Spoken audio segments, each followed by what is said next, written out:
These last two chapters, a lot has transpired to say the least. Yuko chopped up by a fake Chainsaw Man, Asa on her pursuit to kill Chainsaw Man, and Denji never learning his lesson about dates. Get right into it. In chapter 11, the primary takeaway was the final spread of Yuko cut up with her head removed from her body with a Chainsaw Man like shadow in the background. Now it's revealed in an uncanny way of who this imposter Chainsaw Man is. But this chapter was overall pretty somber, even with the lighthearted friendship moments in between with Asa and Yuko's conversation. My favorite moment of the chapter is after Yuko admits that after everything she did while she was in the Justice Devil, or was a Justice Devil, wasn't actually justice. From killing her neighbor to killing her classmates, and before she gets ready to leave Asa's apartment because she's in a very depressed state because she has nowhere to really go now, Asa offers Yuko her shoes as a callback to Yuko offering Asa her shoes when Asa was at her lowest point emotionally.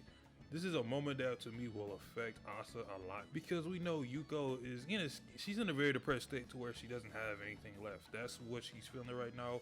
No place to go to, no family, and all she really has is Asa. That's the one person that's really important to her, and she doesn't want to lose her, which is why she's trying to get away from her, because the possibility of her Justice Devil or her being the way she is, potentially eating Asa, that's pretty much everything she has left. So this is really sad to see. And then at the end, seeing her chopped up was like, it's kind of classic Fujimoto, as he kind of just leads you into this dark path of a character never really getting to what they want. Now in chapter 112, we got the reveal of the club / student council president. Haruka Isumi is the fake Chainsaw Man. We know he's not the real one, and he even showed his trigger to Asa when she went to question about if he knows about the Chainsaw Man, if it's true that it's in the club.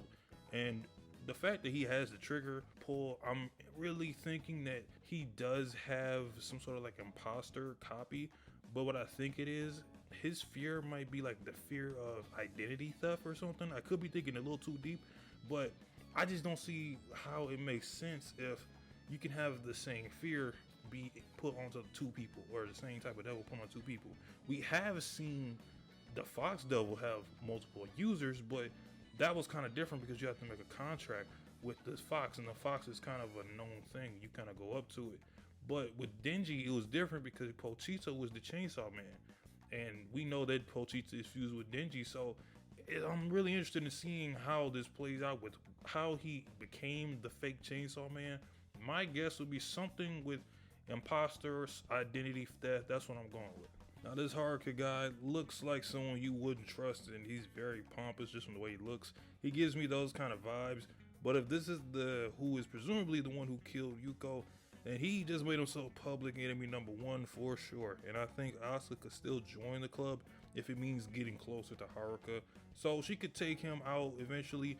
I don't know if Fujimoto wants to go that route, but the option is there. And before we get into all the Denji stuff, Asa actually asked Yoru if she knows who that girl who turned Yuko into the giant Justice Devil form was, because she referred to her as sister, and Yoru didn't know who she was talking about. And this mystery devil is a part of the council as well. And I mean, judging from the eyes, I still think obviously she's a part of the Horsemen, but maybe Yoru just doesn't remember her human form and probably remembers her devil form, because we know that Yoru has to be the youngest one out of the four, considering between hunger, death, control, and war more than likely comes last out of all four of those concepts. On to this Asa and Denji dating thing. Denji just never learns, does he? When he dated Rize, he almost died by her. Epic fight, by the way. Dated with Makima, we all know how that shit turned out. And the situation isn't so different, as Asa wants to date Denji simply to turn him into a weapon. Now, I'm not completely surprised or anything that Denji accepted this, because when it comes to girls, Denji is just very vulnerable. Now, part of that is because Denji never really had a true, authentic love and affection towards a woman, let alone a person, honestly. The closest he's had was Aki and Power and Pochita, which they're all gone. So right now, similar to Yuko, Denji doesn't really have anybody he can go to and that he actually, likes, and they like him back. Now, I do think that this will go very different compared to something like Reze, because Asa is clearly not going to turn Denji into a weapon, and it could actually end up somewhat respecting and liking Denji to where they can become allies or maybe actually friends. because I do believe they're gonna find a common ground in stopping the fake Chainsaw Man Haruka, because Denji is gonna call Haruko out for being a fraud, and this is where Denji could reveal to Asa he's, you know, the actual Chainsaw Man, the real one. Meanwhile, Yoshida is probably gonna figure out what's going on through a third party and be absolutely pissed. The lead up to this whole thing was really interesting as well, because we get a glimpse of Asa's morality after what's happened to Yuko, and we have this cat and criminal middle line concept that they got going on, and it was actually a good way to describe the type of person that she needs to find to turn into a weapon, because we get more info on Yoru's weapon creation, because basically that when it comes to the power of the weapons, if you turn a criminal or some random person or thing into a weapon, the power will be really low, because there's no sense of strong guilt behind what you created or something that you hold dear to your heart.